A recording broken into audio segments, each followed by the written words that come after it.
Hello good morning guys, Radhe Radhe. स्वागत है आपका एक बार फिर से किट्टू एंड मिकू ब्लॉग में। आज का ब्लॉग स्टार्ट हो रहा है सुबह। अभी मॉर्निंग का टाइम है, 10 बज रहा है, लेकिन मौसम थोड़ा सही हो रहा है।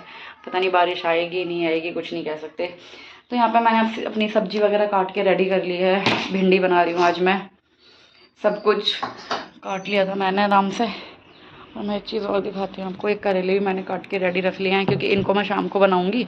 तो नमक लगा के इनको मैंने रख दिया। और मैंने अभी नाश्ता नहीं करा है, क्योंकि मेरे को थोड़ा सा ये होता है कि इतनी जल्दी मेरे को सुबह तो ड्राई फ्रूट्स खाती हूँ, फिर वो पानी पीना होता है, तो मुझे गैप रखना होता है। फिर मैं सब्जी काटने बैठ गई तो थोड़ा लेट हो गया। अब मैं अपने लिए नाश्ता बनाऊँगी, चीले वगैरह बना लेती हूँ एक दो, क्योंकि फिर मेरे को टाइम नहीं मिलने वाला। स्किप नहीं करूँगी, क्योंकि नाश्ता ना कभी भी आपने स्किप नहीं करना होता। अगर नाश्ता आप कर लोगे ना तो आपको भूख नहीं लगेगी और आपकी क्रेविंग वगैरह कम रहती है। ठीक है गाइस। चीले तो आपको पता ही है, सोयाबीन और चने की दाल का बैटर था मेरा। खुल नहीं रहा यार ये।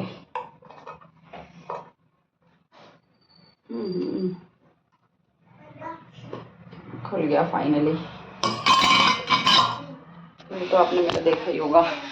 हरी मिर्ची लहसुन वगैरह इसमें डाला हुआ है, तो मैं फटाफट से चीले बना लेती हूँ अपने। तो यहाँ पर मैंने अपनी भिंडी बनानी शुरू कर दी थी फटाफट से। गैस देख सकते हो बहुत गंदी हो रही थी, आप बोलोगे।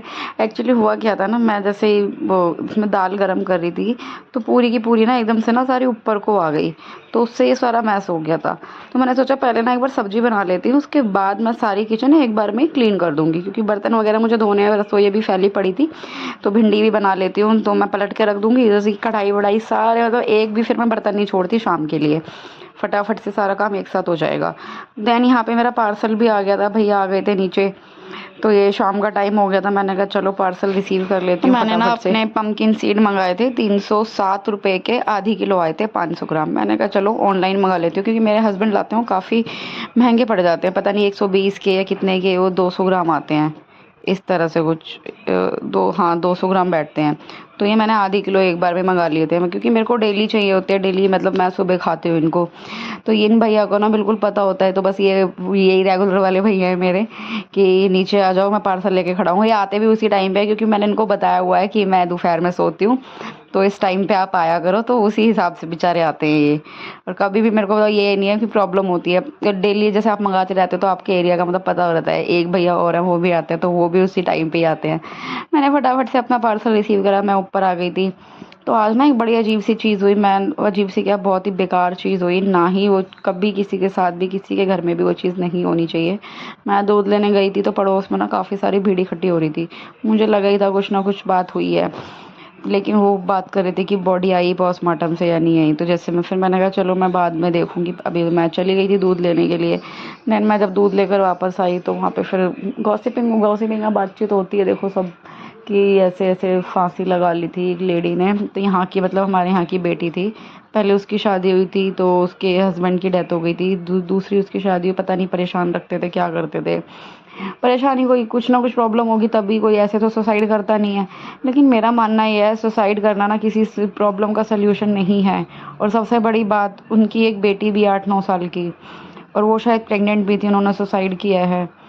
तो यार एक तो उसकी लाइफ ख़राब हुई, जो पेट में था बेचारा वो भी गया। उस मासूम की कोई गलती नहीं थी। दूसरा बच्चा, पापा तो उसके पहले ही नहीं थे। पापा तो पहले ही ख़त्म हो गए थे, अब माँ भी नहीं रही। कौन, बेशक आप कुछ भी हो, पल तो यार सबके बच्चे ही जाते हैं। पल तो कहते हैं ना, रोड वाले भी जाते हैं, जो रोड पे रहते हैं। जो किस तरह पलते हैं ना, वो हमें पता हो, देखते हैं हम।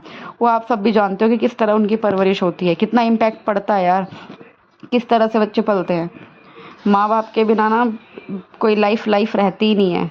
तो मैं आपको ओपन करके दिखा रही थी। मेरे को कल इतना ज़्यादा, मतलब मेरे दिमाग में वो चीज़ बैठ गई। तो सपने में मुझे कुछ उसी से रिलेटेड कोई चीज़ें दिखाई दी। तो होता है ना कई बार, आप इतनी बैठ जाती है वो चीज़ आपके अंदर। मैं तो बहुत ज़्यादा, मतलब ये चीज़ें जब सुनती हूँ ना, एक तो न्यूज़ में तो हम रोज़ देखते ही रहते हैं ना किसी ने सुसाइड किया या क्या, मार दिया लड़की को, किसी ने मर्डर कर दिया। लेकिन अब आप, जब आपके आसपास जब ये चीज़ हो ना, तो आप कुछ ज़्यादा ही हिल जाते हो। मेरे को तो बहुत ज़्यादा फील भी हुआ। तो बता रहे थे कि वो परेशान थी, नहीं बहुत ज़्यादा मेंटली तौर पे भी डिस्टर्ब थी।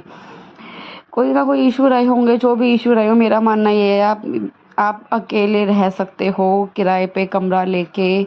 इतने भी अगर आप अनपढ़ भी हो ना तो भी आप कर सर्वाइव कर सकते हो। यहाँ पे ना किट्टू ने गाड़ी नीचे फेंक दी थी, मेरे को डर लग गया एकदम से। मैंने इनको पीछे किया, मैं कोई बात नहीं, गाड़ी चलेगी चली जाने दो। यहाँ पे ये रोने लग गया था, मैं कोई बात नहीं, गाड़ी तो और आ जाएंगी। मौसम थोड़ा अच्छा हो रहा था, शाम के टाइम मैं ऊपर आ गई थी। तो जामुन मैं खा रही थी यहाँ पे, तो मैं लेकर आती हूँ शनि बाजार से, क्योंकि मेरे लिए बहुत ही अच्छे रहते हैं। जो जिनको ग्लूकोज स्पाइक वगैरह होता है तो उनके लिए बेस्ट है।